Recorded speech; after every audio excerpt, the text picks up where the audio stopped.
Fox News alert, take a look at the pictures. This has been everywhere this week. One of the most dramatic things we've seen here in a while. Motorcycle rider has an accident, slides underneath this car. His motorcycle is on fire. He is trapped, and a group of Good Samaritans come together at risk to their own lives to pull this car off of them, drag him away to safety. Well, the motorcycle rider is speaking from his hospital bed right now, talking about how this car could have blown up at any minute.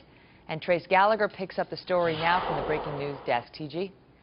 It's an amazing story now with an amazing ending, Megan. And now we know that videotape you just saw there. A guy was actually setting up to tape a lecture at Utah State University when he turned the camera after he saw that crash. Play this again. We've got Brandon Wright. He slides underneath that BMW. The motorcycle caught fire. Then the car caught fire. This thing went on for about 1 minute and 20 seconds. You're seeing the end of it here, but they wandered around that car for more than a minute. And he was underneath there, and there was a guy actually on the ground trying to talk to him, saying, stay awake, stay awake. And now for the first time, you're going to hear Brandon Wright describe what it was like being trapped beneath that car. Listen to this.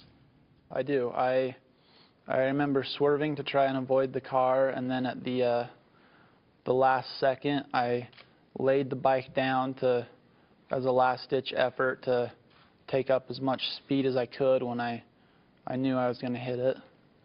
And then I blacked out, and I came to for about 5 seconds while I was under the car.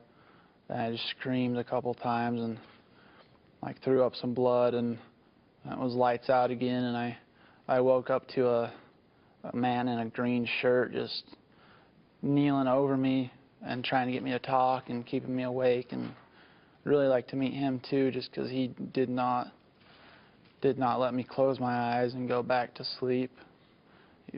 Really, without him, I don't know if I would have hung in there. Brandon, we were talking. Without him and the others, I mean, there were construction workers on scene. There were some foreign visitors, students, businessmen trying to push that car off him. He said at one time, Megan, he was under the car. He tried to move his head, and he couldn't because he kept hitting the top of the car. He couldn't really do anything. He says that he suffered a broken tibia, fibula, pelvis, some vertebrae, burns on his right leg, and as he says, quoting here, some gnarly road rash.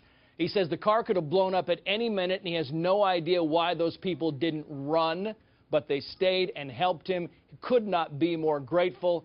As you see there, he will survive. He's got a long way to go, but he will survive. It really is, a final sentence on a story that we've been following for the past 2 days, that every time you see the video, you stop. Yeah. The whole newsroom stops like, wow. Yeah. Just amazing stuff. Those were heroic actions. Trace, thanks so much.